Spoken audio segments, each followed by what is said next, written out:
Yang soal yang pertama itu mengutamakan kepentingan umum di atas kepentingan pribadi dan golongan dan tidak memaksakan kehendak kepada orang lain serta mengutamakan budaya musyawarah adalah pengamalan dari nilai sila kemarin kan sudah Bu Afni jelaskan, di materinya juga ada. Jadi itu pengamalan sila keempat. Selanjutnya, sikap cinta tanah air dan rela berkorban demi bangsa dan negara merupakan pengalaman Pancasila sila ke-3 Persatuan Indonesia.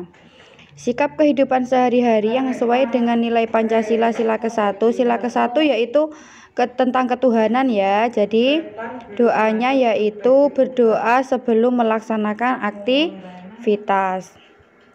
Nah, soal selanjutnya, salah satu ciri makhluk hidup adalah bergerak. Secara umum, gerak dapat diartikan sebagai perpindahan tempat. Makhluk hidup akan bergerak apabila mengenai rangsangan pada sebagian atau seluruh tubuhnya. Ide pokok pada paragraf di atas yaitu makhluk hidup. Salah satu ciri makhluk hidup adalah bergerak. Jadi ide pokoknya ada di kalimat pertama dalam paragraf. Dari kalimat utamanya ada di kalimat pertama. Jadi kalimat utama dan kalimat pertama itu beda. Kalau kalimat utama itu bisa saja di akhir paragraf, di tengah paragraf, atau di awal paragraf. Kalau kalimat pertama itu pasti di awal paragraf. Kan paragraf itu kemarin Bu Afni sampaikan dibagi menjadi dua, ada paragraf deduktif dan ada juga paragraf induktif. Kalau paragraf deduktif itu adalah paragraf yang kalimat utamanya ada di awal paragraf. Sedangkan paragraf induktif kalimat utamanya ada di akhir paragraf. Selanjutnya yaitu fungsi dari kalimat utama adalah sebagai ide pokok. Jadi kalimat dalam paragraf itu dibagi menjadi dua, yaitu kalimat utama atau ide pokok dan juga kalimat pengembang atau kalimat penjelas atau kalimat pelengkap. Kalimat pengembang adalah kalimat penjelas. Ya, organ gerak hewan dan manusia dibagi menjadi dua ya. Kemarin ada organ gerak aktif dan ada organ gerak pasif. Organ gerak aktif itu otot dan organ gerak pasif itu tulang.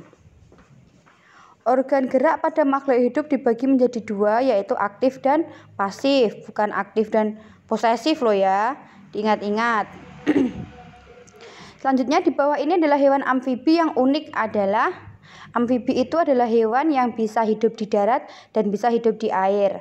Sebetulnya kanguru, kelinci itu juga termasuk hewan yang unik karena tulangnya, struktur tulang antara belakang dan depan itu berbeda. Tapi karena di sini yang diminta hewan amfibi atau hewan yang bisa hidup di darat dan di air, maka jawabannya adalah katak. Selanjutnya, secara geografis Indonesia dikenal sebagai negara agraris. Artinya yaitu negara banyak hasil pertaniannya. Jadi selain dikenal sebagai negara agraris, Indonesia juga dikenal sebagai negara maritim. Kalau negara maritim itu negara dengan banyak pulau. Jadi jangan sampai salah.